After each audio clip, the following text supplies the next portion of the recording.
Bok ljudi, evo, prošlo je pa malo duže. Znači ne ni jedna, ni dvije, nego 3 godine od kad sam nešto zadnji put snimio. Što se tiče same pauze, ove od 3 godine, znači nije bilo ništa posebno. Znači niti je bilo nekakvog spektakla, niti nekakve posebne drame, nego jednostavno odužilo se.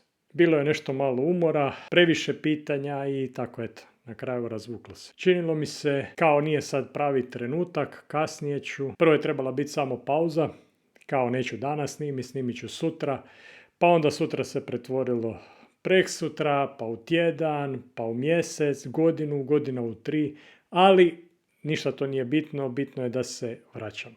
Čače se vraćam. Prije nego što nastavim, htio bih se zahvaliti svima koji su ostali pretplaćeni na moj kanal. Čini mi se da vas je 50. Uglavnom, u svakom slučaju hvala vam što niste stisnuli unsubscribe, najvjerojatnije ste uopće i zaboravili da postoji kanal.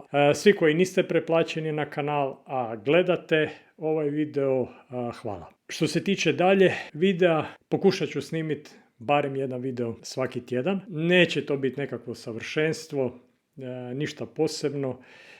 Više ću vam pokušati prema vlastitom iskustvu dati neke savjete ili eventualno nešto vezano za istraživanja. Pa nadam se da će vam se svidjeti, nadam se da ćete moći u svakom videu pronaći nešto korisno za vas. Ili ako ne direktno vama korisno, ali barem onda korisno nekome koga znate da je u procesu kome bi koristilo ono o čemu ću pričati.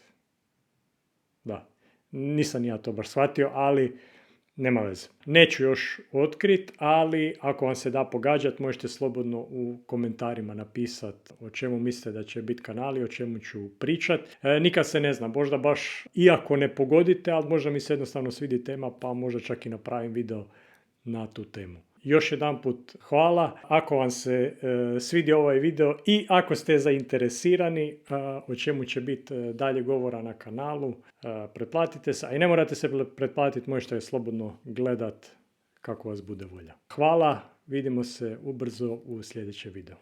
Bok!